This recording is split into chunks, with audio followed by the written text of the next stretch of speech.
Uh, got serious devotion and seriously Welcome trying.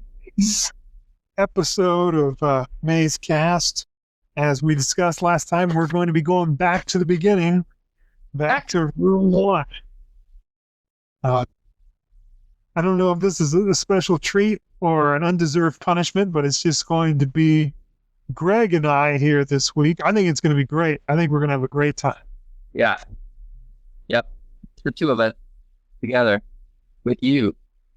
You can picture it like we're at a cafe somewhere in Paris, and Bit and I were already sitting chatting for a while, and you just walked up and we're like, hey, come join us. What brought you to Paris? And then you can tell us about that, and we'll tell you about our travels, how we went hiking in Sweden, and we'll go from there. That'd be great. We can pause and give them a few minutes to imagine that and set the scene if you want. Okay. Just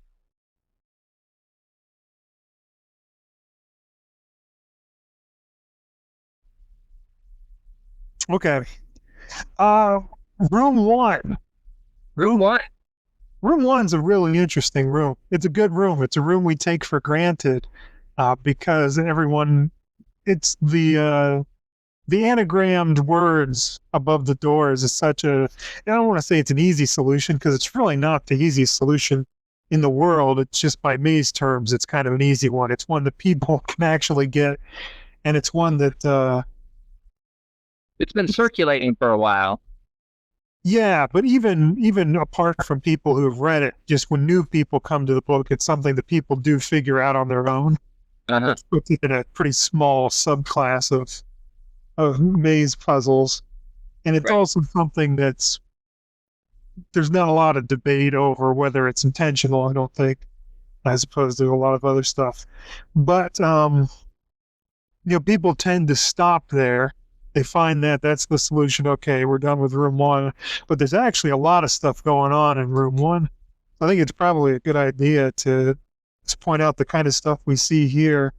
If people can think about the kind of things that they see in room one, maybe it can help them look for similar things or help convince people that tiny details do matter in other places as well. Right. But I think a lot of the people, like in our tribe of maze goers, have kind of stopped there as well. And I think there's more to maze one than just that anagram puzzle. As evidenced by the fact that there's more stuff there, right? Mm. So let's dive in. Room one. Oh, you're the man today, right? Yeah. I'm gonna give the introduction. So in room one, we see four doors, each with different items on there. One has an apple, another has a bottle, another has a cup, another has a drum. A, B, C, if you want to go by the first letters of those. Above those doors are the words story, fable, tale, and yarn. There's also a bunch of paper on the floor, an easel, and the paper has kind of like pseudo writing on it, or symbols. Some things that kind of look like letters, but aren't quite letters. For the D, looks like there's a G, maybe a D or an O there, some number type things. The text. Oh my God, Greg. Oh yeah. I just thought of something. Oh yeah. I don't know whether this is something or not, but it just hit me. Oh, So there are letters on there. And of course, obviously there's the sign by the front door that says like written on there, which is part of the riddle of the path. Yeah. It's the first word, like. Okay. But it's written backwards. Uh-huh. And that just made me think about the letters on the doors that go A, B, C, D backwards. Oh, right. So maybe that's what that's in reference to. That's those A, B, C, D are in reverse order instead of they go D, C, B, A instead of A, B, C, D in Right. reference to backwards letters. So you're supposed to read light backwards as well. Yes. Okay. It's one of these clues that it's more difficult to find the clue than to find the solution it's cluing towards. Yeah. I think that's legit. I think that's the reason why they've got A, B, C, D going in reverse order. It's backwards letters. That makes sense to me. And that's one of the things, the letters on the door, well, the lettered objects on the door is one thing that hasn't really been explained to anyone's satisfaction. So that's great to find a purpose for that. Good job. Well, I think we pretty much summed up room 1. We're all done. No, so the text has a bit about the sun. It has the sinister thing, which I think is important. We'll talk about that. There's a thing about this to be a sinister place. The sun glared at me through the doorway. And then there's the bit about the ringing behind one of the doors. And I think kind of the crux of the whole textual element to this puzzle is the silences of the maze are as eloquent as the sounds. And there's the text after that kind of has the anagrammed word. And that's pretty much it. Beyond that, room 1 has clues on the back of the book to room 1. The back of the book is kind of walking you through room 1 a little bit, and it says stories in the text. Maybe that says you should go into room 20, which is what story is the book. And I want to delve into that a little bit. That's basically what we're seeing there.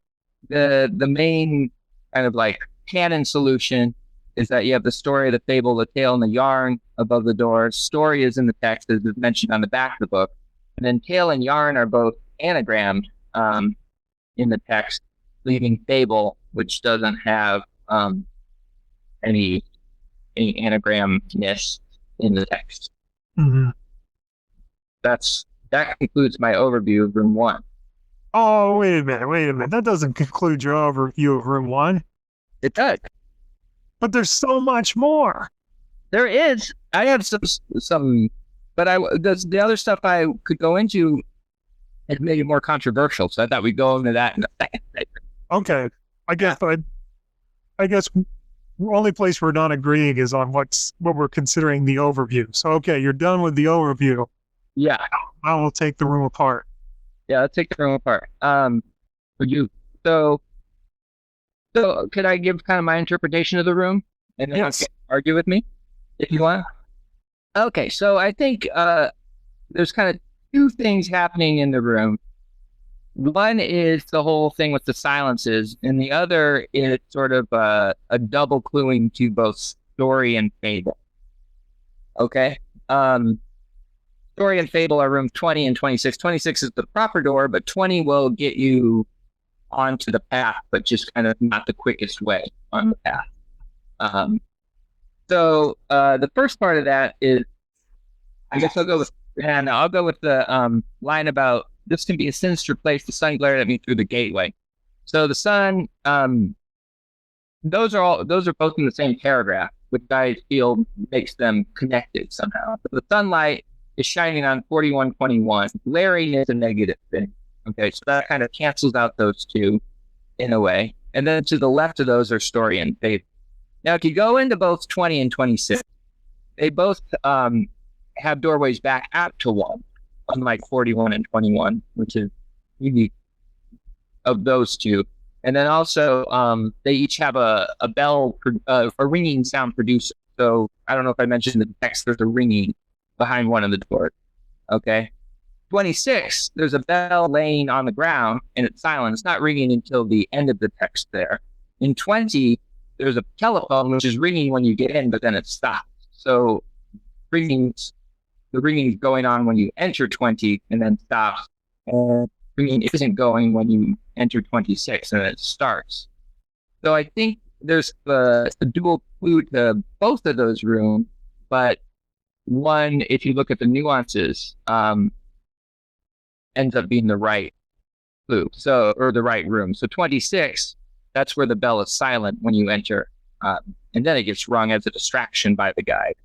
And then beyond that, we have the story at the back of the book. And I wonder if the back of the book isn't supposed to mirror the front of the book with the red herring. So there's a red herring on the front cover, which we'll just kind of figure out, yeah, there's red herrings in the maze. But I wonder if that red herring isn't talking about the story door in specific. And that door is red herring. Why that connection? Why would the red herring be referring to story? Oh, do you just mean because the first room contains all those fake clues to 20? Yeah. There's, in the back of the book gives it pretty much says story might be the right door. Maybe you should consider going through story. And then, so the front of the book and the back of the book seem like they have kind of a connection there. Not in the directions when they're using an example of how to navigate the book.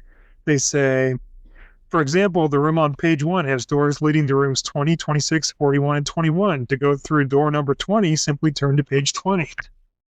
Yeah, once again. Yeah.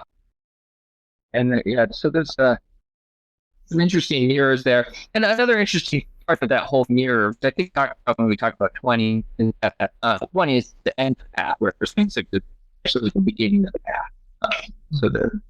And that was the ringing. There's a nice bit of symmetry there. So that was kind of my spiel on that whole part of it. I have another thing that has to do with Silence of the Maid, but maybe we should talk about this first. Well, let's try to go like one, I don't know, phenomenon at a time, like one piece. Okay. We're talking about that sunbeam coming in, which is 41 and 21. Worth noting, for whatever it's worth, that you can see from in the prologue, you can see into the door in room 1, and you can see the door in room 41. You can see the light on the door, although the bottle looks completely different, or very different from prologue to room 1 for whatever reason.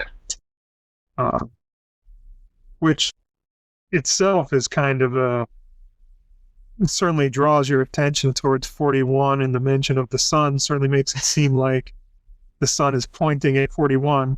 Although, as you say, it's ambiguous. I mean, the sun is glaring, and it's hitting two different doors, so it's not clear that if the sun were a clue, that it would be cluing either one of those in particular. My experience with Manson's use of adjectives elsewhere in the book is if the adjective is kind of negative, then you're to take it as a don't go that way. Yeah. So if it had said the sun is shining on, the sun shined at me through the gateway instead of the sun glared at me, it would be, I wouldn't know what to do with that, knowing that 41 and 21 aren't correct. But since the glare is kind of a negative thing. Not only glare, but that sentence comes right on the tail of, it's easy to get lost. I said helpfully, this can be a sinister place. And then the next sentence is, the sun glared at me through the gateway. And it's part of this paragraph, too, which is sort of odd because just semantically, it doesn't seem to have any connection to the statements that came before it. Right. Right. So if that implies that those statements should be tied together. Yeah. And that's how I took it with my interpretation. Yeah. Getting less sinister, the sun glaring, it applies to those too. Although, interestingly, the sunbeam as it crosses through the room highlights the picture of a cup that's on the door to 26. Right. It's the only image that's lit up that way. Yeah. I think it would be a clue to that door, but I guess it's hard to take that too seriously too, given that there's all this suggestion that the sun is pointing out the way that you don't want to go. Right. But it is interesting that it happens that way anyway. Yeah. But I think... Oh, and I forgot the other thing, for what this is worth, whether people buy it or not, is... Here, you talk for a while. Someone coming in the door. Okay. So there's a solution that Vince doesn't like. I'll talk about while he's not here, so he can't argue with me. I had to bury at the door. Um, so there's the silences that have to do with what's in the text. I look at the paper as kind of being instruction that the text and the picture are both important. Um, I'm going to start talking about that. What were you saying, Ben? The semicircle of light that comes through the archway and then falls on the door so that the circular handle of the door is off to the side. I said is itself reminiscent of the cup on the door to room 26. That's right. Yeah. Yeah. Which is interesting. Now that I think, actually, given that the cup is kind of illuminated. and we were just talking about there's this textual stuff suggesting that the sun is pointing out something a way that you don't want to go, but actually it's the glare of the sun, the direct light of the sun that's pointing out the incorrect way, but then taken another way, not just directly where it's pointing, it is giving an indication of the way you should go. Right. The cup is illuminated by the side looking through the sunlight, and then an image of a cup is projected on the wall, but the door to 26 is not being glared at by the sun. Right. So maybe that's a legit way to read those sun clues. Uh-huh. Okay. Yeah, definitely. All right. Where else? Where do you want to go next? Well, we could talk about the one we disagree about. You want to talk about that? This is something I've suggested before. So I was trying to say this while Vince was away, but I guess he's probably not going to leave again, so I'll talk about it now. So we have all this paper on the floor, which not a lot's been worked with. I feel like the paper is still important, though. People have read little messages in there, like Gentile said, "Go 17, 1, and I," and Miley Bay, things like that. Go 17. That's been a lot of people have thought that's legit. That's been around for over a decade. That was back on the John Bailey site. I'm not totally convinced that that's an intentional message that goes 17, but it's not like it's just Dave who says that. That's probably the majority view. All right. Well, he's someone I heard it from, or read it from. I've actually never. I don't know if I've heard Boise. I don't think I have. Wait.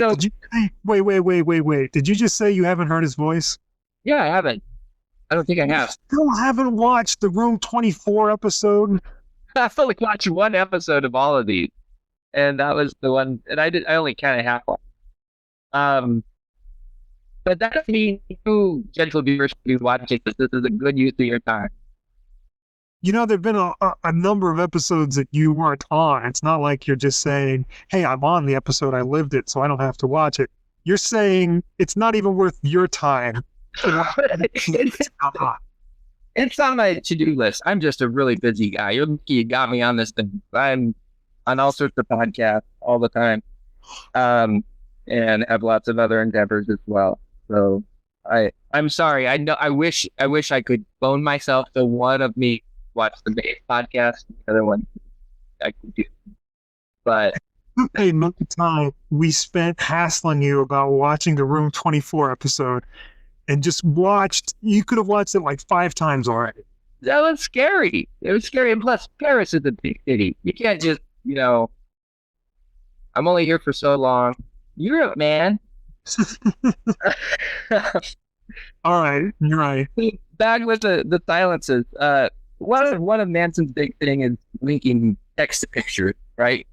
And having both involved. And that's kind of his, goal, I think, as an artist, or one of his big goals that he set out for himself to make that happen. I don't know if he felt totally successful with that from what I've read, but there's definitely a text picture thing. I think the paper is kind of textual in a way, but it's not specific in its words. I'm tangenting a bit. So there's the silence of there's the major silence is being eloquent, and that works with the anagram puzzle. I think that also works with the paper. And I agree with you on this. So my thought process was, okay, there's the paper going underneath 21. There's that kind of arrow looking pointing at 20 on the eagle, right? I'd see so seeing those two things, I'm like, okay, where's the thing that points to 41 that we can do another odd man out with the paper? I think there's a 41 in the paper on the ground, which I think is a great clue because it uses paper in 3 different ways to point to 3 different doors, none of them being the correct door. And it kind of mirrors the anagram thing. I mean, but the 41, so I'll give Vince's argument against it. The 41 has an extra line on it. So you have to kind of omit that line in order to see it. 41 on the paper. Yeah. And so you can look at the page yourself and decide if you agree with that. I think the extra line I think it's the same sort of extra line as on the arrow, but you can see the arrow is an arrow, but not the 41 as a 41. Do you see the 26 in the paper? Have you read? I don't. I haven't looked for it though, and that's the problem. I think that's one problem with the way we solve maze, and I think that's one that you're very good at, like cautioning us against, right? Whether or not you could actually use these clues to get through the maze versus knowing the right door and then trying to find clues that support that afterward, right? Mm-hmm. Which is like a way people might use the Bible or the Constitution. They come up with their opinion and then they try to find the support from some interpretive document, right? Yeah. And that could be what I'm doing. And that, I mean, if I, with my explanation of how I went through it, that's what I did, right? I was looking for something that pointed to 41 and I found it. Now, so it's, I can't see a 26 in there. Well, see, I don't know. And I'm not even sure I'm pointed out in the right place. Let me see whether I can get this. It never works when I try to do this. It's supposed to be like the curl of the paper. Like this is a 2 and that's a 6. You have your own copy there? Yeah, I do. Does that? Oh, that can't be right because that would be upside down. Oh no, it's the bottom part of the scroll, like at the bottom of the easel, the leftmost leg. There's that curl in the paper there that's supposed to be a 2. Do you see that? Like if you look at it upside down? No. It's just like it's not an image drawn on the paper. It's the curve of the paper itself. Right, I've seen the curve of the paper. I see a 2 upside down, kinda. Well, a 2 upside down should be a 2 the other way too, right? Not really, because the top. Oh, the top ends up too big, and yeah, I know. I'm not really seeing it, but I might even be pointing in the wrong place. I don't know, but some people have found that compelling. I mean that's up on the abyss, but I'm not sure. There's one by the rightmost one that has a weird bend in it. Yeah. Yeah, like kind of weird bubble. Mm-hmm. But I don't know what that. I guess it's not particularly fair for me to say that I don't find it compelling when I don't even know where it's supposed to be. Right. Yeah. But that kind of fits what I was saying in arguing against my solution, that you can find something if you're looking for it. Yeah, I mean, I've kind of flipped on whether I think these symbols mean anything or not. At first, I for a long time just thought that was just a bunch of garbage meant to be symbols and represent writing, but there's nothing in there. But it seems I guess it seems strange to me if Manson had squandered this opportunity to hide some kind of meeting in there. And it seems like it'd probably be more work to try to make random symbols that don't mean anything than to just throw down some symbols with hidden stuff in there. Yeah.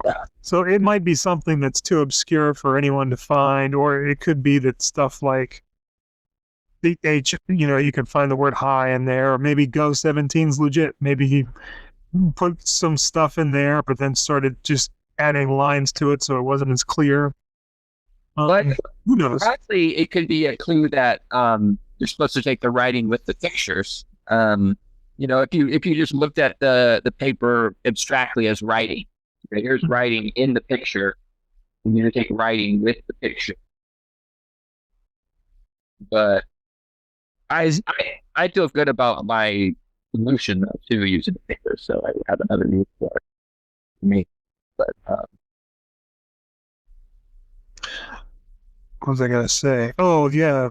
David Gentile points out, maybe he's not the only one, but he's prominently pointed out that there's the astronomical symbol for the sun on the paper there, and next to it, a star.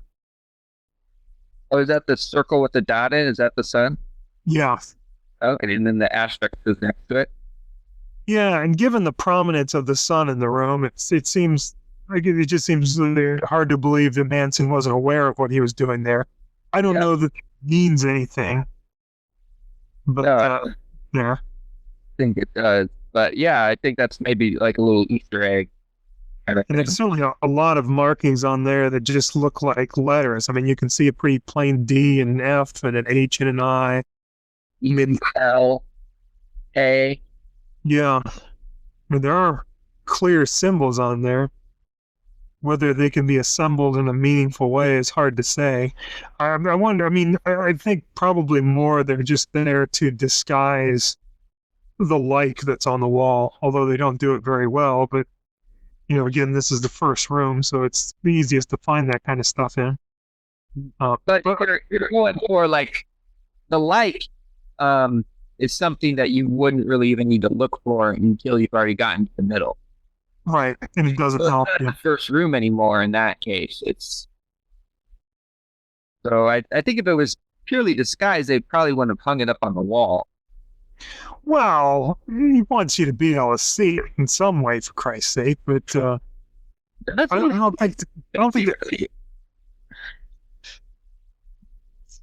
don't think that everyone who sees this automatically thinks to read that as backwards writing going down. There's a mess. Yay. What's that? That's because they didn't think of that DCBA method. Like that's a clue to it. So they put that together. They don't really have a chance of figuring that out. Yeah, it's impossible. Oh, go ahead. I was gonna say, what I don't get is why there are those two little like dashes at the top of the like sign. I think that's just disguise. Just like the line on the arrow and the line on the 41, to kind of make it seem more like random writing that you have to search through. That could be. I don't know. Like the E itself has extra lineage on it. Because it goes back a little bit on the two. Yeah, and the middle prong goes forward too much too. Okay, that's just a style out. It's just to disguise a little more. It's kind of it kind of looks like, I don't know if there's a different term for it, but like Asian calligraphy, you've seen. Yeah. That's kind of what this writing style reminds me of. Yeah, it's like calligraphy. It's a calligraphy. That's cool. Also been noted, and probably meaningless, but it seems strange that the like is just stuck to the wall with no kind of fasteners visible. But the paper that's stuck to the drawing board is tacked on there. I guess you couldn't really tack something to that brick wall anyway, so it would have to be some kind of adhesive underneath or a hook or something. Well, if that easel is for working on your calligraphy, you don't want to just work on the same. Right. You have to be able to take it down. Right. You don't glue it on there. You can paste that light to the wall and be proud that was your masterpiece. It's still unusual in general in the maze for something to be stuck on a wall without fasteners. There's so many rooms where we're counting nails, stuff like that. Yeah. It's unusual for something to just be stuck up there with no indication of how it's staying there. I think it's because it's brick. If the 20, 26, and 41 and 21 signs are also don't have visible fasteners. Yeah, that's true. Now that you mention it. There's one thing that we haven't mentioned. There's that crumpled up bit. Do you have any interpretation for that? I don't. I don't know if that's maybe where it's supposed to be that was torn off of the paper coming out from under 21. Kind of like if you've ever torn off a long string of toilet paper or something, the place where you're holding it ends up crumpled up. Because it's crumpled like in the middle, and then there's a straight part after that. Right.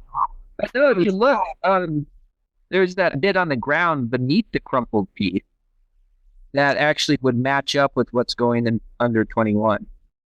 It looks like half of a pi symbol, maybe. Yeah.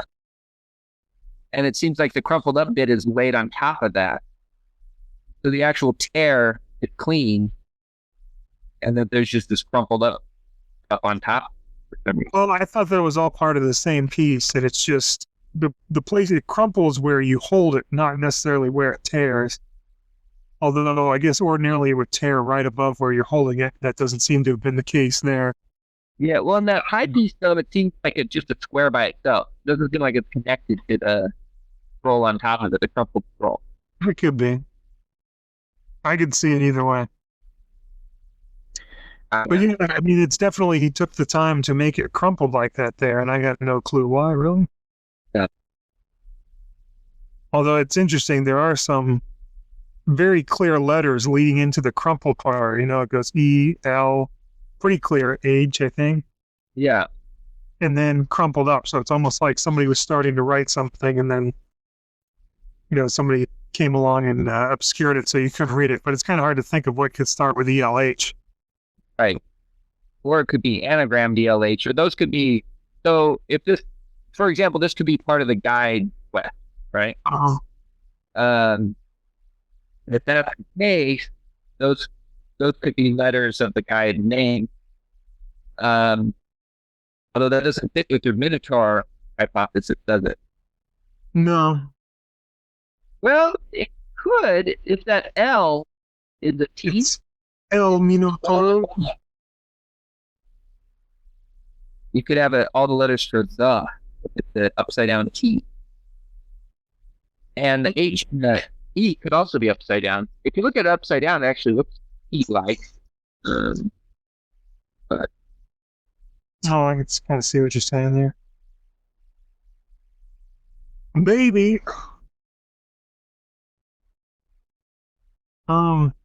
Other thing to mention about the drawing board is just, I think it's a bit of a visual pun about going back to the drawing board. yeah, Of course, anytime you step off the path, a friend of mine refers to the loop as a ball return, although I think he's actually kind of said that as a negative comment on the idea that that's all it's there for, is to take you back to room one. Like, he thinks there's something more there to it. I think he said it's not just a ball return, but I like that phrasing of it. And I think that is pretty much what it is, that the loop is just kind of like a ball return. All off the loop, then you got to come back to room one. You're back to the drawing board. Right. I can see that. I like the idea that there's more to the loop than that. There wouldn't be much book without the loop. Well, it's two things. I think number one, probably something about the guide is on there. It's hard to believe there's nothing about the guide in there. And then two, there has to be a loop for there to be a path. Like, if it were all path, then It wouldn't be much of it. yeah. Yeah. You got to let you wander around and get lost somewhere. Right. So you're not just immediately saying there's no way to the center and then finding the hidden door and all that stuff. It gives you some space to roam around. Yeah. It could.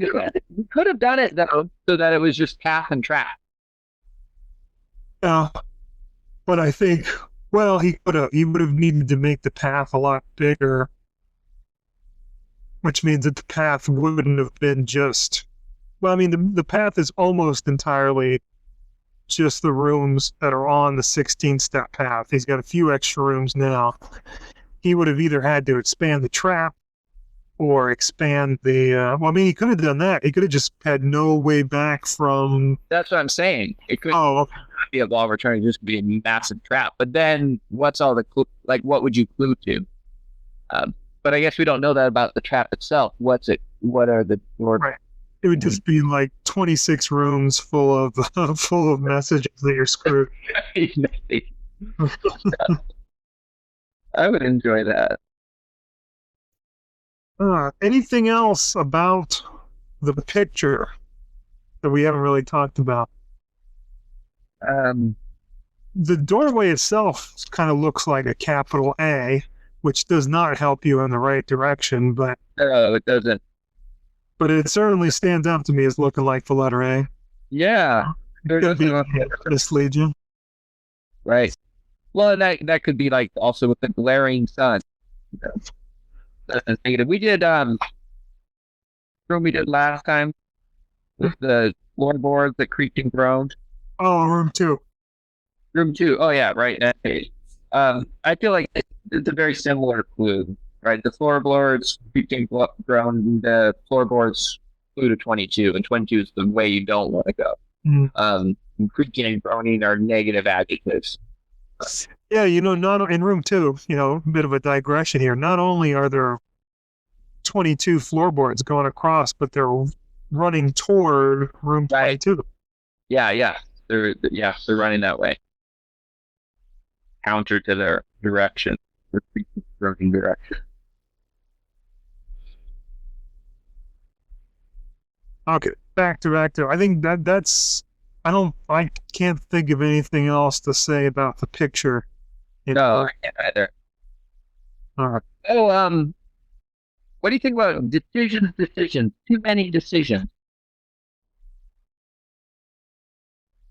That is an odd one. The only convincing thing, I find it somewhat convincing as to why that.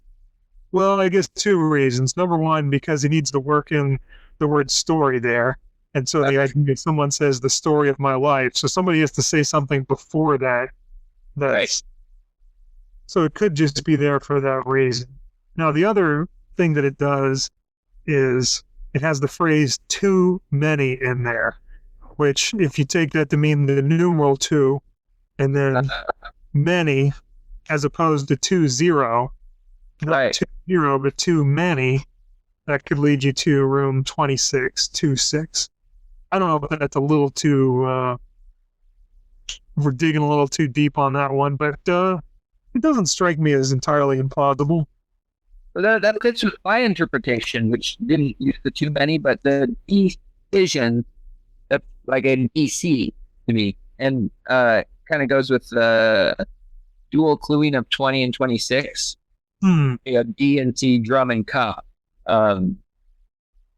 Maybe that's talking about how you have to pick between those two if you've gotten that far. It's kind of like levels to this room, right? First, you're kind of trying to eliminate 41 and 21. Well, you're not consciously doing that, but maybe that was the idea. And then you have to choose between 20 and 20. Now I think about it, it is the use of the word decisions there is strange because it's not that there are too many decisions. It's one decision. There are too many options. Right. The first decision they had. So it does seem like the word decision is there deliberately, although options, too many options doesn't quite sound right in the context of this book either. I don't know. Well, choices. Yeah, choices. Choices would be more natural. Right.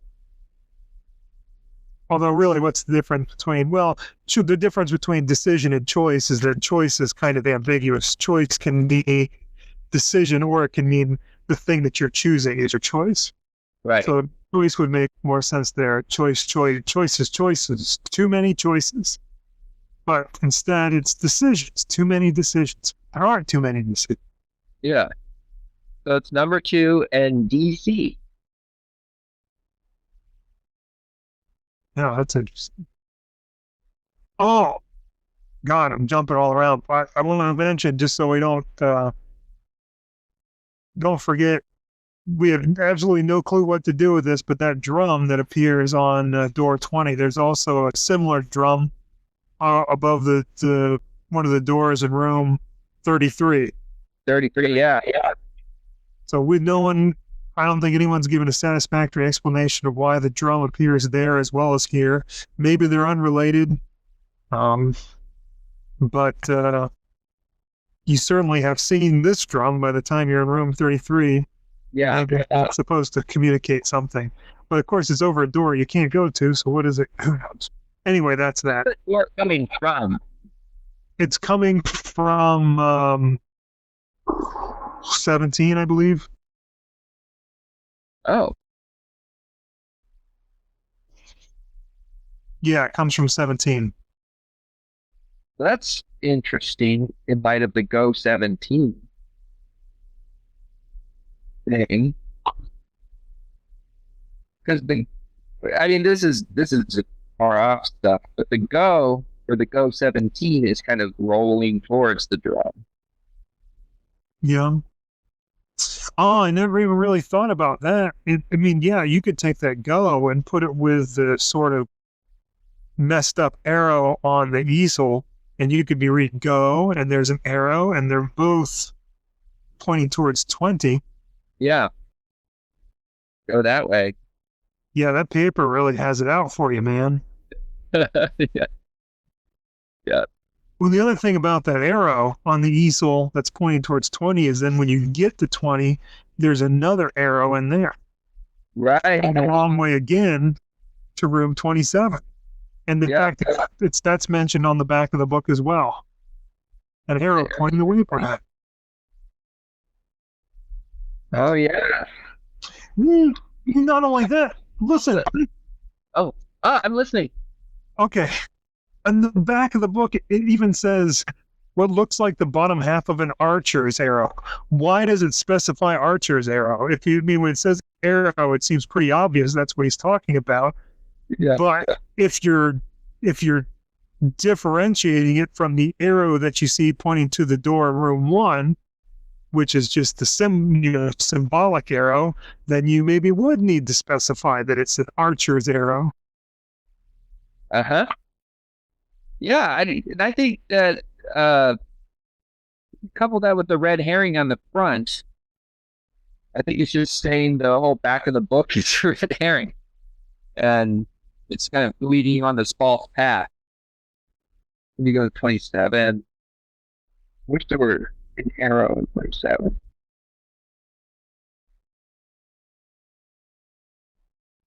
What are you looking for? I was just looking at 27 to see if there was an additional arrow. Oh. I don't think so. Although what there is, and 27. Yeah. Okay, the wrong. There's no arrow, but yeah, both spaces. Yeah, they're kind of arrow-ish. Yeah. But that's kind of straining things, I think. Yeah, I agree. And that's not mentioned on the back either. No, well, but that's, he only lead you through a couple rooms there. All right. And so we've got an apple on the door to 21. There's an apple in room 9. You think that Archer's arrow, the fact that he repeated two A words might be the red herring to 21? Who knows, man? Something else I just thought of that's interesting. In the directions, it says anything in this book might be a clue. Anything in this book might be a clue. Yeah. Stuff that he mentions on the back of the book is not. It's not a clue. Right? Yeah, I think you might be right there. Although he does mention story appearing in the text and blah, blah, blah. But in any case, I think that does suggest that the back of the book is not trustworthy. Or the direction anything in the book may be a clue. Very good. They thought we wouldn't come up with anything to room one. I didn't. I thought we would just be, running down stuff, and maybe this would be a good episode for new people. But this is I thought the opposite. I thought this would be good for the old hands. So I think a lot of the old hands just kind of gloss over room one. I think you're right there, and I think it's a good room because I think Manson made it easier, and so it seems like there's a lot going on here. Maybe he started with this room, and he had a lot of vim and vigor, and he's ready. And then by the end, he's just like, maybe room 24 was the last one he did. He's just like, God, I can't draw another. Just there, you're dead. You're all dead. Yeah. Have you ever read Snake and Bacon's Cartoon Cabaret? Yes. There's the one where Mark Twain and Einstein are going to the center of the earth, I think. And there's a part where they're in the dark and they comment about how if someone were to draw this in some sort of picto fiction, this would be a really easy room to draw. Supports your 24 being the last room. Like, yeah, I'll just put some cartoon eyes and it'll all be black. I'm done. All right, let's go line by line through the text. Okay. Hear that, Bruce? We're going to go line by line through the text. If you can't handle it, you just jump ship now because we're doing it. Okay. All 80 words? No, I don't mean we have to go. Well, no, let's not do it that way. Sorry. I almost agreed to it, but I guess we probably should read the lines as we're talking about them. Okay, so it starts out with the entrance hall of the maze. Probably nothing clued there. Probably just telling you that's what this room is, which you know because you just got here. But it's descriptive. It's accurate. It's possibly the sun entrances you. You're entranced by the sun, so you go down. All right, let's move on. Okay. They looked carefully at the bronze doors. We're reading simultaneously. Just Ready? read. You read it. No. Trying to choose. The uncertainty of visitors is one of my little pleasures. Okay, one sentence at a time.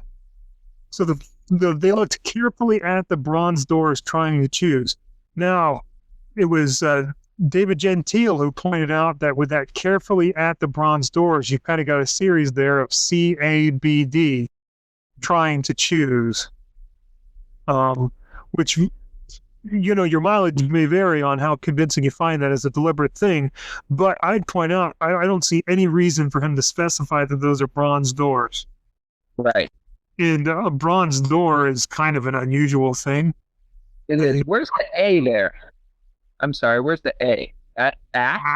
Yeah. It'd be nice. I think it's a little weak. The at's a little weak, especially since you have to leave out the and when you're doing the CABD there. It seems like if you're leaving out some words, you would leave out at the same time that you're leaving out the. I agree. But on the other hand, I think it's plausible. I can't think of why he's saying bronze doors there. Yeah, I feel like there has to be something for bronze. Yeah. Mm-hmm.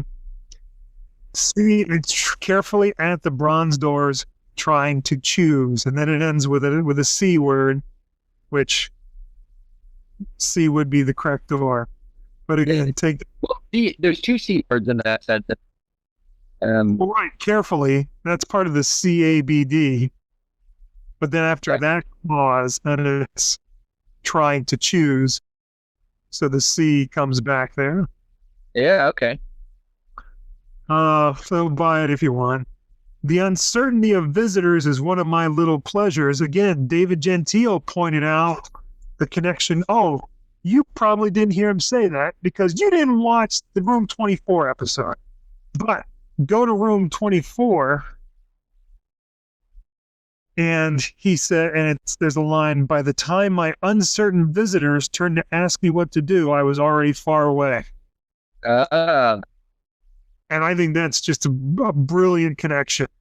So Yeah. in the beginning here, it just seems like something mischievous or whatever about the guide. He likes watching people try to find their way through. But then when you land in room 24, you get what he's really talking about when he's talking about the uncertainty of visitors. His He's little like, fall. yeah. The next little bit we've already talked about. It's easy to get lost. I said helpfully. This can be a sinister place. The sun glared at me through the gateway. We talked about. While we're talking about how great David Gentile is, one of his kind of guiding principles for the maze that he talks about, or writes about, I haven't actually heard him talk, is that the easier clues point the wrong way. And that line could be instructive. Because we talked about the last part of that third, but we didn't talk about the first part. Easy to get lost. So the easy clues get you lost. Although, I'll tell you, I don't. Certainly, you can't rely on the easier clues because sometimes easy things point the wrong way. I certainly don't think it's true that the easy clues always point the wrong way. They're not false, they're just unreliable. Well, and what's easy to you might be hard for someone else. Yeah, but like in room 10, you've got the umbrella pointing at the right door, and you've got the baton pointing at the right door. Yeah. That's of the same. Where the easy clue can get you there. Right, that's the same kind of thing as the archer's arrow in room 20 that is explicitly noted as a clue on the back, but is an easy clue that points the wrong way. The umbrella and the baton. 33, I think, are pretty easy. Those point the right way. The planks in 33. I don't, but that's not obvious at all. I mean, that's everyone in the world looked at that room and didn't see that. But once you look at them, it's like pretty. Seems easy to you. Nobody else got it independently, unless, well, White Raven says something else is going on in there. But it certainly is not as immediately apparent as something prominently pointing out a door. But I'd say room 25 is pretty simple and straightforward, where it's just the light side. I don't think that's the right answer, but we won't go into that. Well, even if there's something more to it or a different interpretation to it, the immediately obvious interpretation of it does point you toward the right door. Yeah, that's true. Yeah, and the horrified expression at the. Yeah. Okay. Something was ringing behind one of the doors. As you've mentioned, there are two doors that have ringing behind it. There's the bell behind 26, which was not being rung, but does seem to indicate a path when you get there. And it should be rung again. Yeah. But the when you go through 20, that's where the ringing was coming from. It's coming from a phone that apparently continues ringing throughout your journey along the 16-step path until you make it back and finally stops ringing. Yeah. If you go the right way. Mm-hmm. They spent some time trying to decide which door it was, not understanding that the silences of the maze are as eloquent as the sounds. Maybe one of the most fundamental lines in the book, because there, time and time again, there are going to be places in maze where you're going to be looking for the door that's not mentioned, not indicated. And it's certainly the deal what's going on here. It also suggests when you go to 20 and there's the ringing phone, if you think about it, you've gone the wrong way. Saying you're not trying to find out where the sound is coming from. The silences are just as important. Right. And of course, when you go through the door to 26, you've got the patrons of the theater who are sort of shushing, indicating silence there, which I think is another indication that you're on the right path. Yeah. Although it could also be an indication in 26, just that you need to use the same sort of eloquence of silence solution, because that's another room where it's the door that's that way. Yeah. Although there is an indication of the right door in there, so maybe that's not. But certainly all the wrong doors are pointed out as well. Okay. Well, there the bell points the right way. But the reading of it. Yeah, good point. Decisions, one said. Too many decisions. We talked about that line. The story of my life, said another. That's there just to put the word story into the text so that it references the word story over door 20. We don't want to be late, said a third, opening one of the doors. The word late is there to as an anagram of the word tail over door 41. I don't know whether there's any reason that he appended that opening one of the doors on there. Yeah. Yeah, there's a certain flow of action happening here, right? They're standing in front of the doors in the first part of the dialogue. Then they open the door, and one of them looks into the door, which I think is one of the only time I can think of where they actually look through a doorway before they go in. Mm-hmm. Which is interesting. I don't know what to make of it. Um, Opening one of the doors. Yeah, I don't know what to make of that, if anything. Nary a soul to be seen, said the first, peering into the gloom. So there we've got nary as an anagram of yarn over the door 21. So now we've eliminated everything but fable. But then that's there too. We have two other things with that line. One, I think that you want to talk about relating to devils. You want to talk about that? There's something I want to talk about relating to gloom. I was going to talk about gloom too, but you're thinking maybe the mention of souls connects. Yeah, I think that's been mentioned before. But the gloom is dark, right? If you open up 41 or 21, it's not going to be dark in there because you're going to have sunlight green. Yeah, that's what I was just thinking. Yeah. So I didn't think that. So we went through this line by line just now. Now, how does that really help you out? I mean, it's not really indicated that they went into the door that he opened up there. That's true. Although it is the same door that the other one opened up. One of them opened a door, another one looked into it. And generally, if the visitors do something, they're going the right way. Right. If the text indicates which door they went through, that's the door you want to go through. If it says they opened a door, you don't go through a door that's already open. It's right.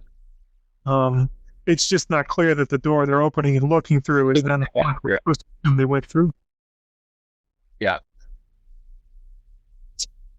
So then the final one, I waited patiently for them to choose which way to go into. I wonder why there's a double ellipsis there. That is weird.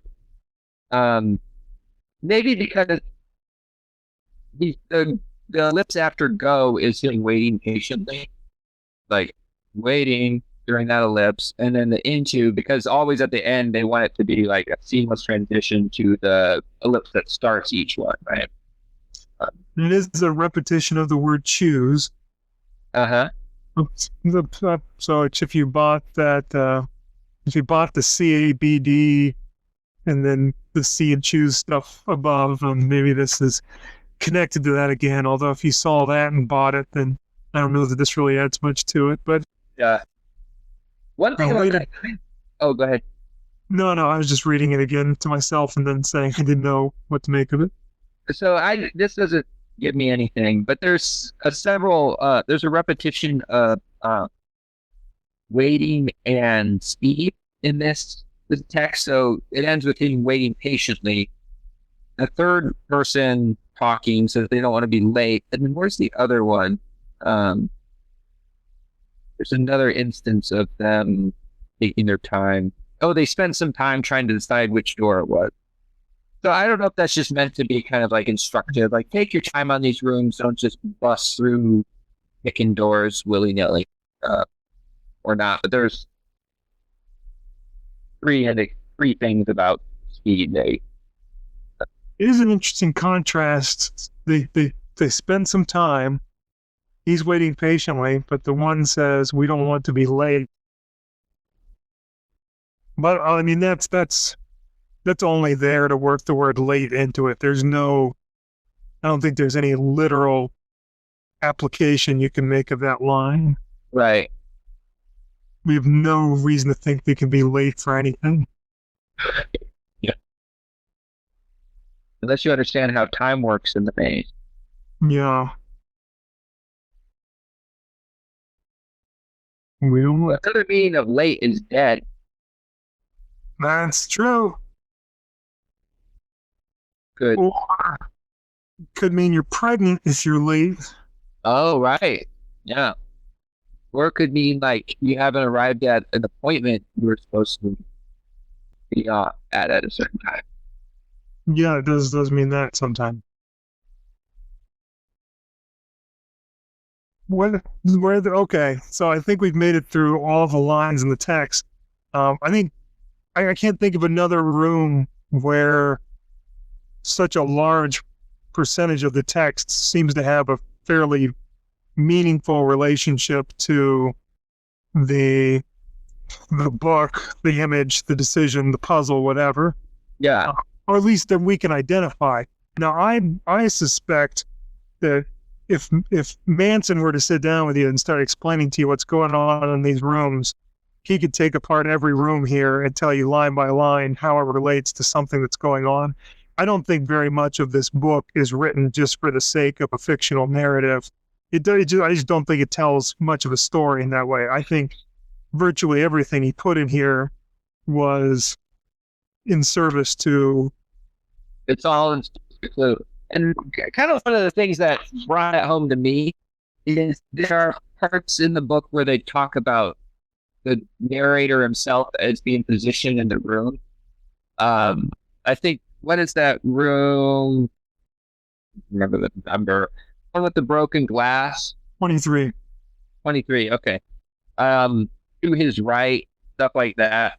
Mm-hmm. Not really actually referring to him, just like the sun glaring at him is not necessarily referring to him in this room. It's all just occasionally, like in room 33, you can use it literally, right? The words literally to get you somewhere, but a lot of times it is all just clue. Right. Or maybe an even better example is in room 15, where it says at least 3 of us can sit down here. Has no literal application to the room. Doesn't make any sense in that room. Right.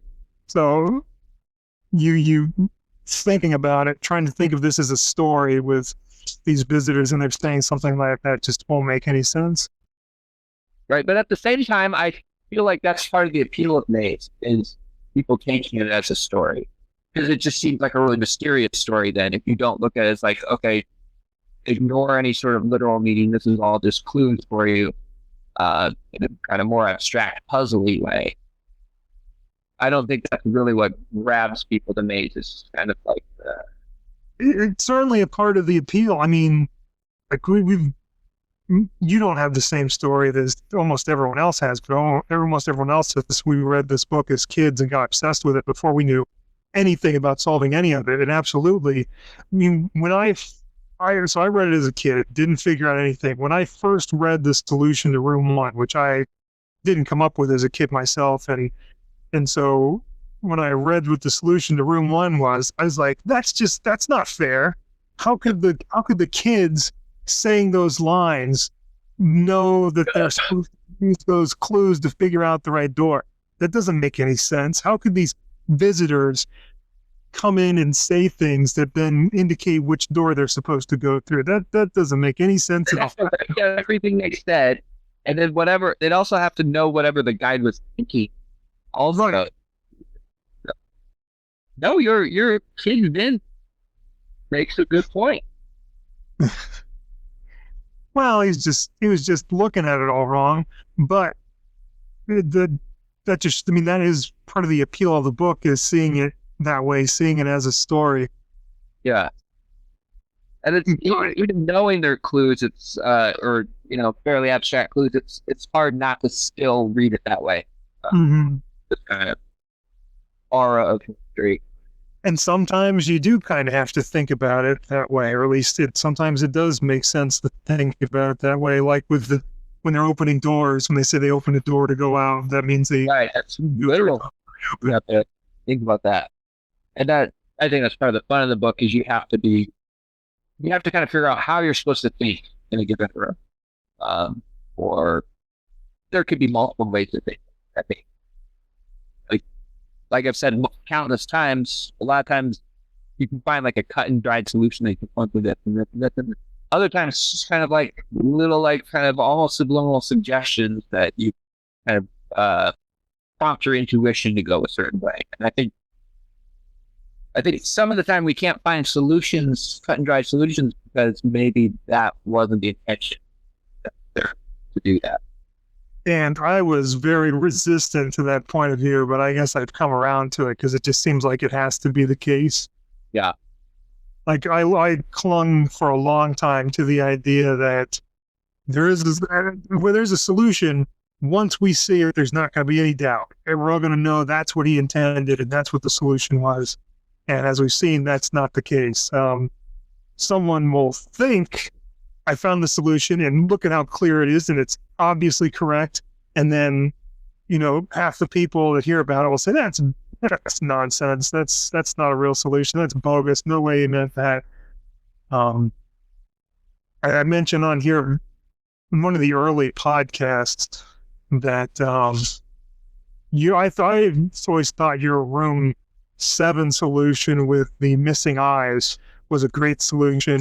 And it seems to me totally obvious that Manson intended that. But back in the beginning, when I was sending out emails to people who used to be involved with maze stuff, people who had been credited with solving the big puzzle before, or credited with stuff on John Bailey's site, and I contacted this guy named Andrew Plotkin, who is apparently some sort of a web celebrity to people who run in certain circles. I didn't know who he was, and I still don't know too much about him. He does a lot of interactive fiction type stuff, but he's one of the people who's credited with, I guess, initially solving like the central riddle of the maze, like the middle riddle of the path and whatever. And he is involved a lot with making puzzles and in puzzle competitions and stuff. And he's a good puzzly guy. But I was telling him about like, hey, for the longest time, no one knew what was going on with maze. Does it have solutions in every room? Is it just a bunch of stuff to confuse you outside the path, or what's the deal? And I said, hey, look, there's this website where it looks like we're figuring things out, and there are riddles in every room, and this can be figured out. And I used your room 7 solution as an example of like, look at some of the cool stuff that's been found. And he just completely dismissed that and said that was, he didn't see it. And the way he looked at the eyes, and he could see interpreting it a couple different ways. So he wasn't convinced that meant anything. He was still of the opinion that maze was essentially unsolvable. Or maybe that the puzzles were so ambiguous as to not really be interesting. And, there were other puzzles that people could be working on that you don't have to keep torturing yourself with maze. I'm maybe unfairly paraphrasing from what he said, but it was something like that. I mean, he was insulting to me or maze or the abyss or anything, but he was kind of dismissive of that room solution that I thought was totally gold. And so I think at first I just tried to say, no, Andrew Plotkin's just crazy. He's just nuts. He can't see what's obviously correct. And I still kind of feel that way. I still feel like that's a great solution. But there are so many other solutions where it gets repeated over and over, I think this solution's great. Other people don't like it. Other people think this solution's great. I think it's totally nuts. Christopher Manson apparently confirms the Cask of Amontillado extended interpretation of Room 39, which is, well, I'm not going to say any more about it, but I'm trying to reduce the amount of time that I spend complaining about solutions that I think are irrational or unfair, because I think all it does is discourage other people from finding solutions that may well be the correct solutions. It makes for great television when you Well, at least I'm not going to pick a fight with something that Manson has already confirmed on here. At least I'll save it for when there's some debate. But that was Cask of Amontillado. That's nonsense. That's ridiculous. Okay. No, I'll shut up. It's that it's still valid for you not to have that be your solution to that room. I think so. And I've always said that the the extended cask of Amontillado reading is not in any way inconsistent with the reading that we've attached to that room and the things that seem pretty obviously to be included there as part of the solution. I mean, it could be cask of Amontillado and that. Yeah. But I think like meaning for any artwork is in the communication between the finished thing and the mind of whoever's perceiving it, right? So neither side really gets to say for sure what that meaning is.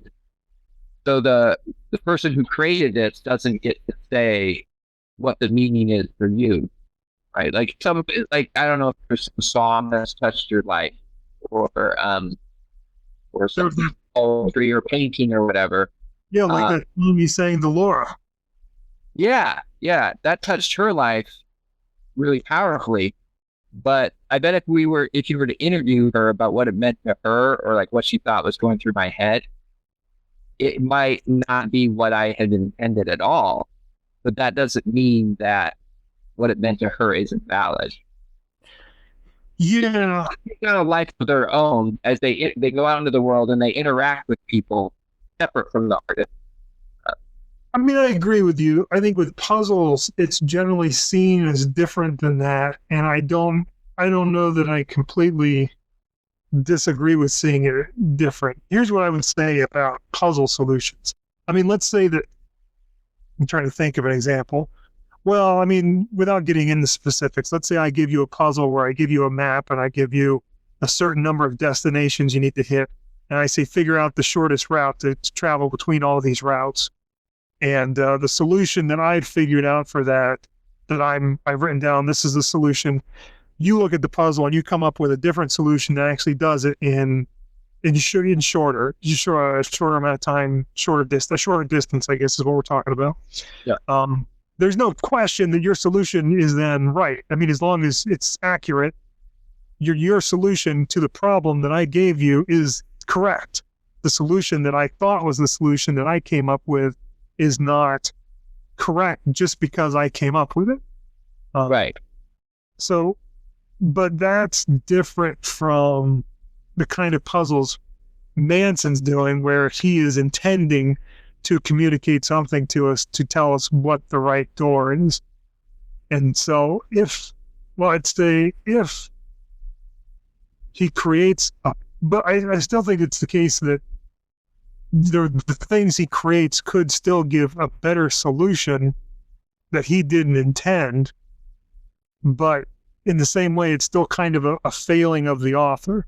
I think if the author intended one solution, but it turns out that inadvertently the puzzle seems to have a better solution that the author didn't see or intend, especially if it points at the wrong door, which I think sometimes maybe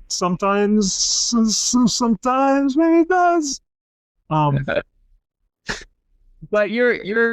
I think your analogy is a little faulty for a couple of reasons. One, it's not the doors we're picking we're debating, right? There's like one path and we all agree on, and that would be the shortest route that the puzzle author in your analogy uses. It's the thinking that goes to picking those doors that we're debating, right? Like, how did you go about that? It's like like if you as a puzzle author said that you need to use deductive logic in order to find the shortest path. That's the only way you can do it, is by using deductive logic. When someone else can use some other method, which for Maze, what I did was guess and check. That's how I got to the middle. But so there's that. And then at the same time, I think Maze is different from another puzzle, especially in how we're doing it, because the puzzle isn't really getting to the middle and back in the shortest number of steps possible. That's not the goal we're doing. We're just trying to figure out why, Right. Is interacting with the puzzle in a different way than standard puzzle. Another kind of puzzle, crossword puzzle. So crossword puzzle has a bunch of clues, and this is a faulty analogy as well. But I think we have to use faulty analogies because it's hard to imagine something else like me. For me, anyway.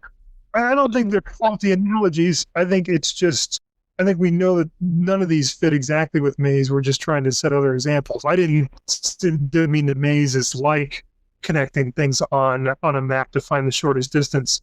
In fact, I'm saying it's between the two. It's between a hard deductive puzzle and just like a painting or a novel or something where you put. Right. But I think the hard and fast, like kind of concrete part is the actual door numbers. Those are very hard to debate unless you like just change the rules of the game. Be like, I want to get to the darkness. I want to hang out with these people with eyes for, that would be like finding a different like concrete route. So say you have a crossword puzzle. I think this would be very difficult to do. So you have a list of clues that are interpretive enough that you could actually put multiple words in there. So like, say the clue is admit. You could have allow be one thing. Own up could be another solution. If you could solve the puzzle in a way so that you could fill in all the things, they would fit all the clues, it's possible that it could be a completely different solution than would be in the paper the next day. But that would be really hard. That would be harder than finding alternate. I bet someone's done something like that before, though. Yeah, but then let's say if you're able to do that, and it was not intended by the author, but you're able to do it, did you solve the puzzle? And I think I'd probably say you did, and it's kind of, I don't even know if I'd call that a shortcoming of the author in that case, though, Yeah, I wouldn't. It depends on the author's intention, maybe. If they intend to be like a very one-way form of communication, or not, or have it be a more interactive. It would certainly be a shortcoming of the author if there was like a second step after you complete the crossword puzzle that's supposed to communicate something. Like say there's a hidden theme to the puzzle, and when you answer all the things, I don't know, you can look at certain letters on it, and then it spells out a word or something. But it turns out you can fill in the blanks fairly with other answers that fit the clues as well as the intended answers, and you can fill in the whole crossword, but then you get a statement that's nonsense at the end. Yeah. I would consider that to be a failing of the author if the wrong answers to get you the wrong solution were as plausible as the answers you need to get the right solution. But if you end up with that gobbledygook at the end, you didn't solve the puzzle right. Well, that's part of the puzzle in those kinds of crossword puzzles that have an additional level, like where they have certain boxes circled, like right. I know what you're saying. Yeah. Right. I would I'd still say it's a flaw on the level of the crossword construction, but whatever. In terms of maze, I would say, without saying this is how I feel, but let's say, for instance, in room 34, let's assume that it was believed by all that the connection between the eyes and the word I, A-Y-E, and the yes sign on the door, on the wrong door, that was a more convincing, plausible solution to that room than the needles and eyes. Okay. And say Manson didn't intend that. It didn't occur to Manson that people were going to take the word I and use it as a homophone for AYE and then use that as another word for yes. Right. And so I considered that room was cluing more strongly towards the wrong door than the right door, then I would consider that a failing of the author. We don't know whether that's the case, and certainly because people know what the correct door is and they know what Manson intended, most people are going to be loath to say oh, Manson solution is bad. It's this I solution that's good, except for, you know, some of us, we would say it. But that's, I guess, just as an illustration of what I would consider a failing in this type of book. Yeah. The question then is, what if the I, what if the door with yes on it was the correct door, but it still had simply been unintentional that the eyes would clue to that door? Yeah, I would say it's valid still. I think what makes this different is that there is a concrete solution, right? Which is simply the door number. You don't need to know why for the concrete solution, right?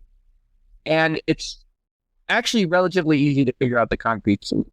You just, there's a limited number of choices in each room. You just trace them all and see which ones get you to the middle and then figure it out. You can map it out like you did, whatever. And then the rest, so there's kind of like bones, right? There's a structure that you can just kind of build off of. And I think as long as you stick to that structure, it's really hard to have like a wrong solution as long as you believe it. Though we've kind of been working with solutions that kind of you can convince someone else with, I guess, a little bit. Yeah. I mean, oh, sorry. Go ahead. No, I'm just going to mutter and mumble some more. I mean, I struggle. The ordinary idea of what's a correct or valid or invalid solution to the puzzle, I don't even know that it matters to put a label on that stuff. I don't know what it means. I guess I'd say what we're looking for, interesting things in the book, interesting connections, like we just talked about in room 1 with the uncertainty of visitors there, and then the repetition of the phrase, he calls them uncertain visitors in room 24. And right. That's an interesting connection that doesn't relate to any puzzle. It's not a solution to anything, but it's just as interesting as anything that tells us what the right door is, because what we're really just trying to figure out with everything in the book is what's going on with this. Why is this here like? Well, and so from that perspective, if you've got something interesting that points out the right door in a way that is by all appearances intentional, does it matter if Manson comes out and says, oh, I never even thought of that, never even put that together? Like, let's say if Manson came out and said, oh, the uncertainty of visitors, and I never even thought of that. I just wrote those 2 sections, didn't even think about it. Boy, that is really neat. Does that really detract from that discovery? Certainly in that case, I'd say not, because I think that's more of an aesthetic connection than a puzzle connection. It's just kind of tells you something about the guide and kind of the nature of the maze and what this game is like. And so whether Manson thought of that or not, I mean, that those elements are still there. Let me ask you a question, and maybe your answer will be instructive, maybe it won't. But you're a novelist, correct? Sort of. In your book, is everything in your book completely understood to you? You know why everything in your book is there? Oh, why it's there? Or like, I would say there's some thinking in your book that maybe your conscious mind wasn't necessarily aware of when you were writing it. Well, I'm trying to think there. Not really. It was pretty deliberately constructed. There would probably be things that I couldn't explain now because it's been so long since I wrote it that I wouldn't remember what was going on. But it was pretty tightly, pretty deliberately constructed. I don't think there would be. I mean, it's possible, but my book is probably an unusual example in that case. Uh-huh. But I would probably think of my book more like the way I imagine Manson writing Maze and putting everything in there deliberately and having a reason for it. And then maybe forgetting about it afterwards. That really wasn't the point I was thinking of in my head, but I think that could get us into the process right now. Like, it's like 20 years later. No, it's 30 years later. About he made Maze, maybe even longer for some of the rooms. Since there's, probably took him more than you can make it, and then it was published immediately, right? That took him a lot of time. So the chances of him like knowing everything, the whole process that he went through to make it, is pretty limited. Yeah, that's true. Like he's made offhand comments before, like in response to Gentile, where he said, that he didn't intend to communicate a Christian message with Maze, and he said like there aren't really references to Christian mythology or whatever, just these couple offhand things. But then I don't think he mentioned all the different references that are in there to like because there's some Adam and Eve stuff in there that I don't think he remembered to mention. I can't remember now. Maybe there was some other stuff, but it seemed like, well, you forgot a few things there. But it's just because he was just offhandedly saying, no, there's not a bunch of Christian stuff in this book. I just put some stuff in there for puzzles or whatever. And so, yeah, I think you got to take some things with a grain of salt. And also, like Christianity is such like an ingrained part of culture, right? Or Zoroastrianism, the idea of like direct good and evil. People will talk in these terms, even if they're not a Christian, for example. And they're very much they're coming from this viewpoint, this very Christian viewpoint, whether they know it or not. Well, but I think Christian mythology is well known within his target audience, Americans. And so I think it finds its way in here only for that reason. The same reason that Greek mythology is in here, that, Woodrow Wilson. That's the culture he's from. That's where he's speaking from. Well, I don't think it's just that, although it could be because he's got some obscure stuff in there too. But I think it's because he could count on his target audience to have some familiarity with that. His target audience, whatever their religious beliefs are, they're going to know who Adam and Eve are. Almost everyone's going to know the basic culture to this culture. Yeah. Everyone knows the dude with the pitchfork and the horns is the devil. Yeah, you see the black thing and the white thing, and you see a nun. Mm-hmm. Good God, what were we talking about? Oh yeah, we're just talking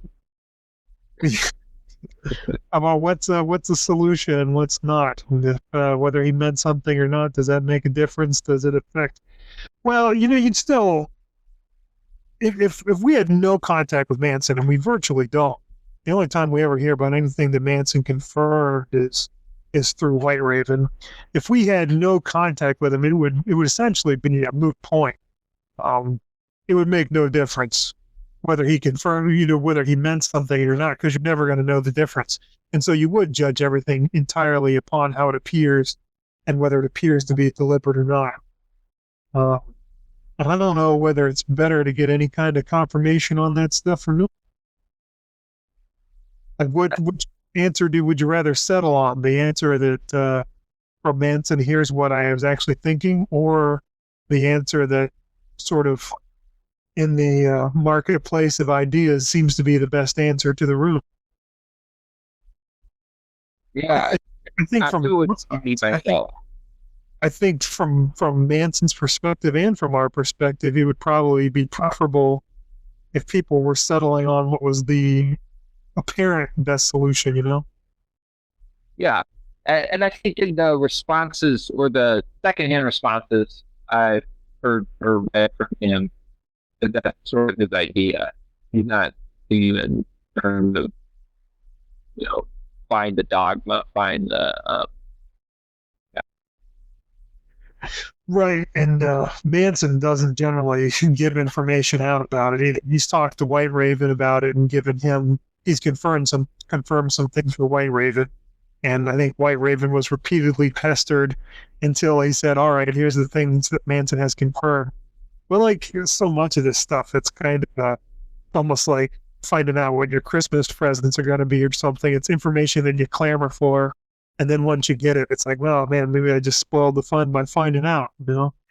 Yeah. Maybe you didn't want to know what was confirmed, but what was.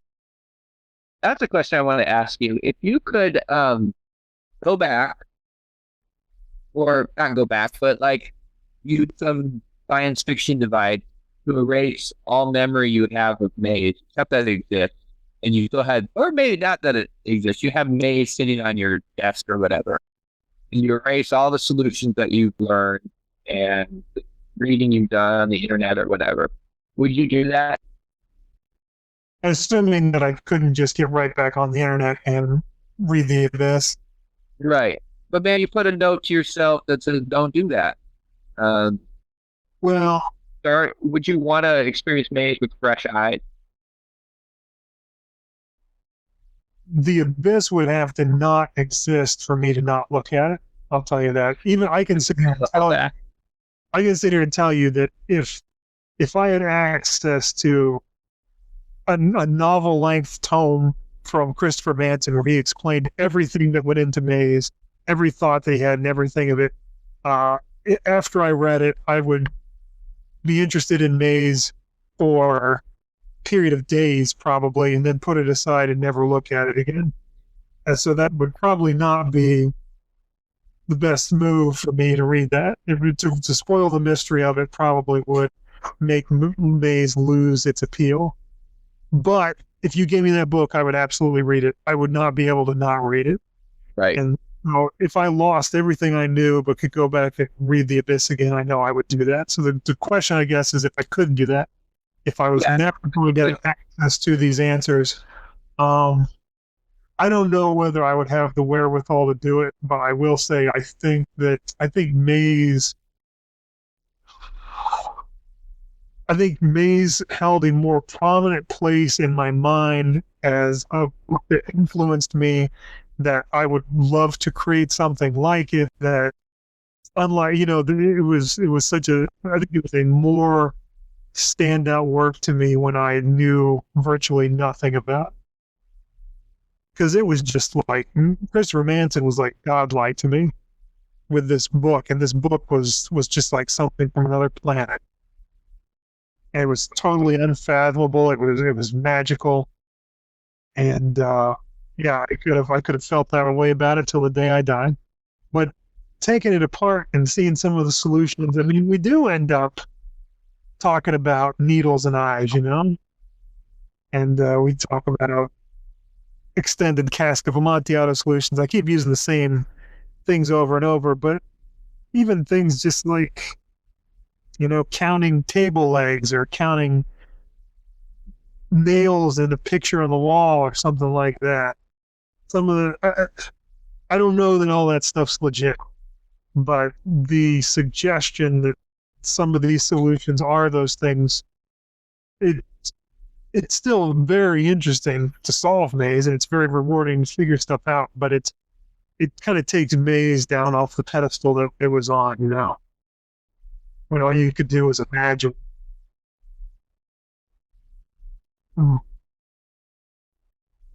So would you do that? You want that on a pedestal, or do you want it in your hands? I would not be able to go back, I don't think. I would be happier, but I couldn't go back.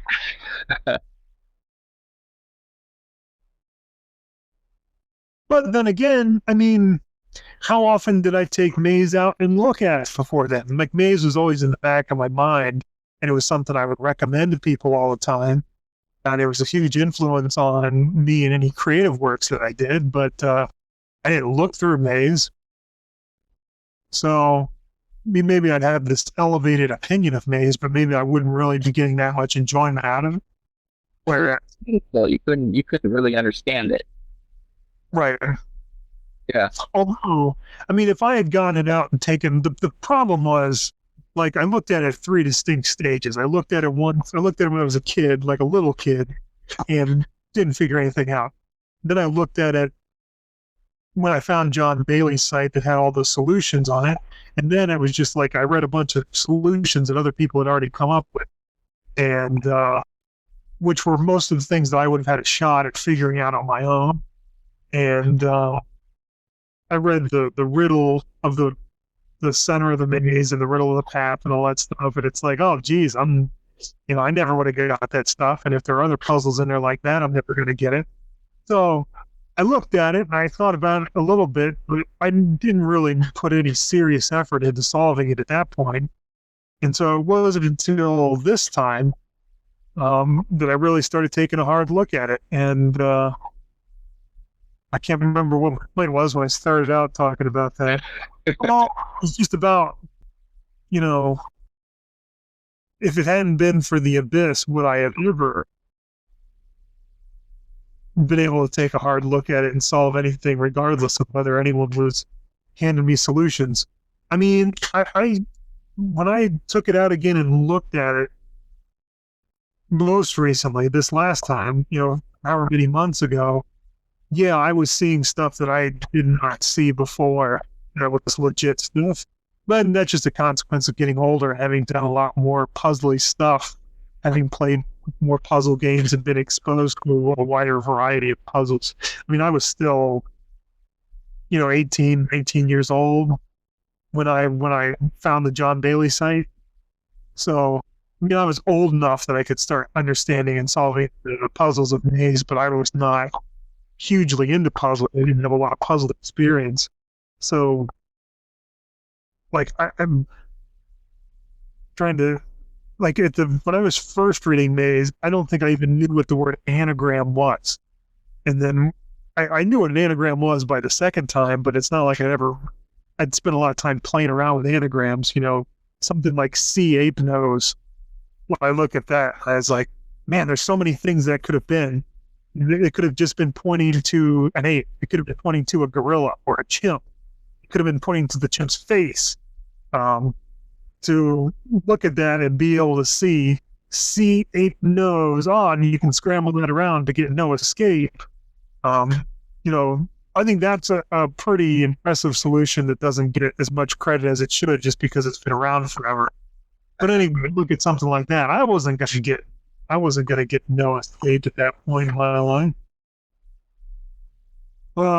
So let's imagine something would have had to spark me. Something would have had to spark me to say, there are puzzles in this book that you can solve. You should take a look at it. And actually, though, it was not the abyss that first sparked me to take a look at it again. It was this other series of podcasts that I do, other series of hangouts on air. I don't know whether you've even heard about these things before that we call Suggestcast, where I have. Okay, where we suggest. What's that? Oh yeah. Yeah, if you don't have time for this, you don't have time for that. But I suggested to other people that they look at Maze, and so when they were looking at Maze, then I started looking at Maze, and then we started trying to solve stuff again. And it was after we started doing that I Googled Maze to see if there had been any developments, and I found the abyss, and that's when shit got serious. That's when we all got in contact with each other and started making a real effort here. Yeah. Well, yeah, I think my own experience with it, I look at it a lot by myself, but I think I probably still wouldn't be looking at it to the degree that I am now, if there wasn't other people talk about it. The book is often solitary experience, but I think it's through the discussion that it escapes.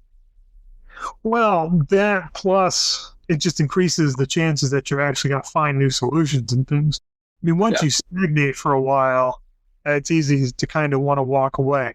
And to be honest with you, I think that's kind of what's happening with our group and with the Abyss in general right now. Although I shouldn't say that about the Abyss in general, because there are a lot of new people coming on there that I hope are going to kind of come in with some new ideas and start building off some stuff.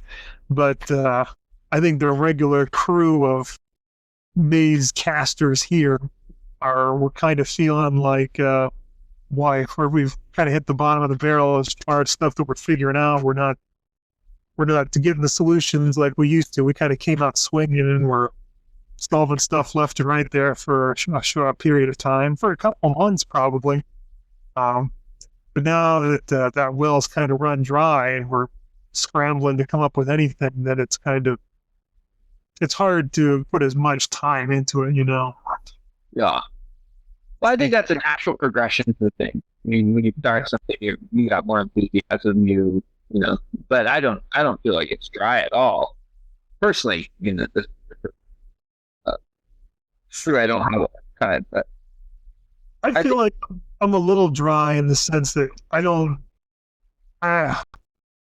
I need some inspiration from other people or some interaction with other people to make me see things. Like tonight, we were talking about Room 1. Yeah. Things we never saw before. Yeah. On air, there were things I'd never seen before. I even studied ahead of time. Well, I didn't realize, but boy, we've all studied Room 1 a heck of a lot. So there needs to be that interaction, but even then, like Alex and I, we talk a lot throughout the day, throughout the week. So when it comes to us bouncing ideas off of each other, that's where we've kind of already done that. Yeah. You're not in as constant of contact as Alex and I. What really know it is Alex and I are, for whatever reason, we just seem to never have anything to do. We're always talking in the Google Hangout. I think it's because you have a phone. I don't have a phone. Oh yeah, that'll do it. But anyway, that's why there's a lot of good discussion about Room 13 on the Abyss. I wouldn't know. Yeah, I know. No, actually, I do know. I read what you and Alex chat about. I've noticed you've been talking about 13. Yeah, it'd be nice if we could get like Kon Tiki, who's one of the guys. Well, I say guy. I guess I don't really know that Kon Tiki's a guy. One of the people on the Abyss who was posting some stuff there. Yeah. But it'd be nice if we get somebody who's been having some input on Room 13 to join a podcast and maybe do a Room 13 episode. Yeah. But not everybody's that inclined to get involved with the podcast here. You could let them know that they don't have to. They can see a voice. They don't have to see their face. Oh yeah, well. That might help. Some people don't need. Some people don't want to be heard, but that's an easier barrier to cross than having their full face. So, yeah, that's a good point. I actually have to go. I had an appointment at 9:30 Pacific time, and this ended up being a rather long discussion. But I think it was a very full discussion. I don't think there was less dead space than usual, and I think part of that is maybe because of the one-on-one. So we didn't have to worry so much about interrupting. Like when we have a lot of people, I feel like it's easy to talk over someone or, cut out. So very good. Great job, Dan. Well, thank you. Good job. High five. It was a very enjoyable podcast. I hope it was enjoyable for our audience as well. I did high five you. You couldn't see it because your own hand was in there. No, my hand was just over the lens. I could see it. Oh, that I guess makes complete sense. The same way that I see it. My head isn't that big. It didn't cover the whole. All right. We'll have to figure out what we're going to do next time, some other time when everyone else is here. I don't know. But thanks a lot for continuing to watching all of this. We'll see you next time.